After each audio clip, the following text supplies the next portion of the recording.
Our story today is called A Horseman in the Sky. It was written by Ambrose Bierce.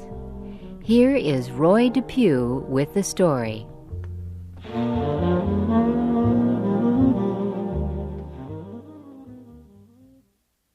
Carter Drews was born in Virginia. He loved his parents, his home, and the South. But he loved his country, too. And in the autumn of 1861, when the United States was divided by a terrible civil war, Carter Drews, a Southerner, decided to join the Union Army of the North. He told his father about his decision one morning at breakfast. The older man looked at his only son for a moment, too shocked to speak. Then he said, "As of this moment, you are a traitor to the South.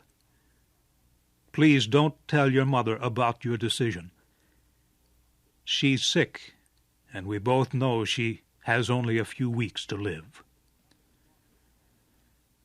Carter's father paused, again looking deep into his son's eyes. "Carter," he said, "no matter what happens, be sure you always do what you think is your duty."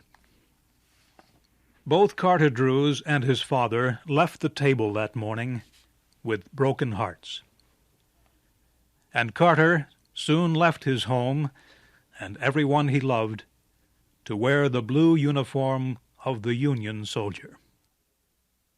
One sunny afternoon, a few weeks later, Carter Drews lay with his face in the dirt by the side of a road.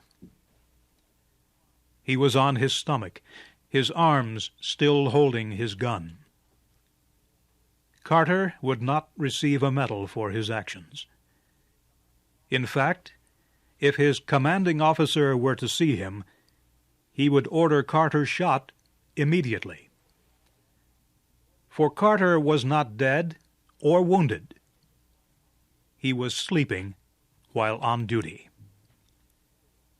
Fortunately, no one could see him.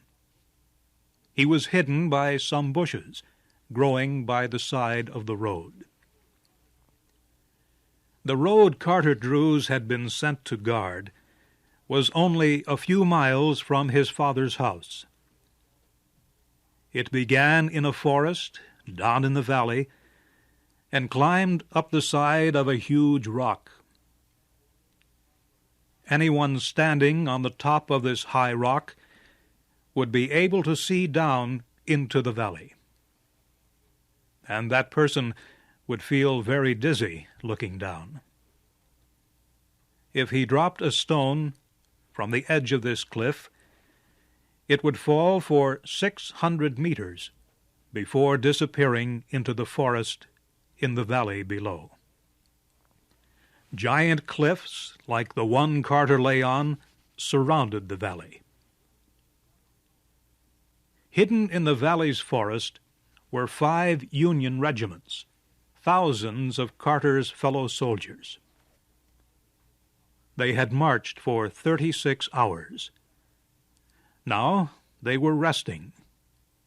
But at midnight they would climb that road up the rocky cliff. Their plan was to attack by surprise an army of Southerners camped on the other side of the cliff.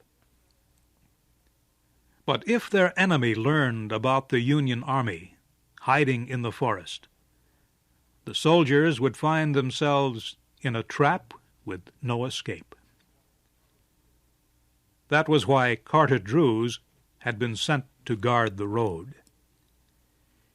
It was his duty to be sure that no enemy soldier, dressed in gray, spied on the valley where the Union Army was hiding. But Carter Drews had fallen asleep. Suddenly, as if a messenger of fate came to touch him on the shoulder, the young man opened his eyes.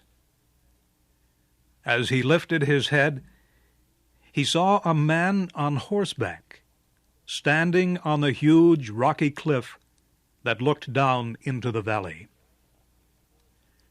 The rider and his horse stood so still that they seemed made of stone. The man's gray uniform blended with the blue sky and the white clouds behind him. He held a gun in his right hand, and the horse's reins in the other. Carter could not see the man's face because the rider was looking down into the valley. But the man and his horse seemed to be of heroic, almost gigantic size, standing there motionless against the sky.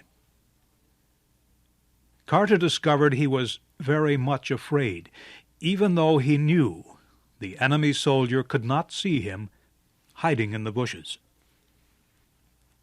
Suddenly the horse moved, pulling back its head from the edge of the cliff. Carter was completely awake now. He raised his gun, pushing its barrel through the bushes, and he aimed for the horseman's heart. A small squeeze of the trigger, and Carter Drews would have done his duty. At that instant, the horseman turned his head and looked in Carter's direction. He seemed to look at Carter's face, into his eyes, and deep into his brave, generous heart. Carter's face became very white. His entire body began shaking. His mind began to race, and in his fantasy, the horse and rider became black figures, rising and falling in slow circles against a fiery red sky. Carter did not pull the trigger. Instead, he let go of his gun and slowly dropped his face until it rested again in the dirt. Brave and strong as he was, Carter almost fainted from the shock of what he had seen. Is it so terrible to kill an enemy who might kill you and your friends? Carter knew that this man must be shot from ambush without warning. This man must die without a moment to prepare his soul, without even the chance to say a silent prayer. Slowly, a hope began to form in Carter Drews's mind. Perhaps the Southern soldier had not seen the Northern troops. Perhaps he was only admiring the view. Perhaps he would now turn and ride carelessly away. Then Carter looked down into the valley so far below. He saw a line of men in blue uniforms and their horses slowly leaving the protection of the forest.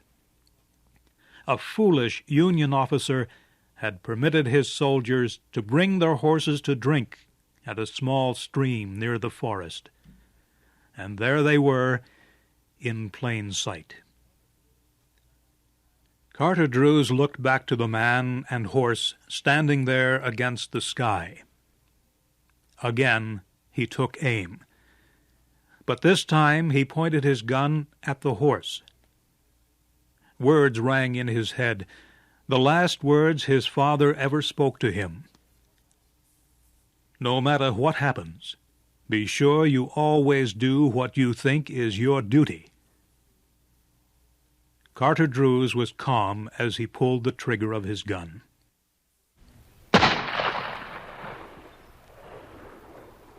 At that moment, a Union officer happened to look up from his hiding place near the edge of the forest. His eyes climbed to the top of the cliff that looked over the valley. Just looking at the top of the gigantic rock so far above him made the soldier feel dizzy. And then the officer saw something that filled his heart with horror. A man on a horse was riding down into the valley through the air. The rider sat straight in his saddle.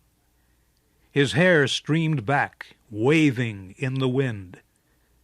His left hand held his horse's reins, while his right hand was hidden in the cloud of the horse's mane. The horse looked as if it were galloping across the earth. Its body was proud and noble. As the frightened Union officer watched this horseman in the sky, he almost believed he was witnessing a messenger from heaven, a messenger who had come to announce the end of the world. The officer's legs grew weak, and he fell. At almost the same instant, he heard a crashing sound in the trees. The sound died without an echo, and all was silent. The officer got to his feet, still shaking. He went back to his camp, but he didn't tell anyone what he had seen. He knew no one would ever believe him. Soon after firing his gun, Carter Drews was joined by a Union sergeant. Carter did not turn his head as the sergeant kneeled beside him. "Did you fire?" the sergeant whispered. "Yes." "At what?" "A horse. It was on that rock. It's not there now. It went over the cliff." Carter's face was white, but he showed no other sign of emotion. The sergeant did not understand. "See here, Drews," he said after a moment's silence, "why are you making this into a mystery? I order you to report. Was there anyone on the horse?" "Yes." "Who?" My father."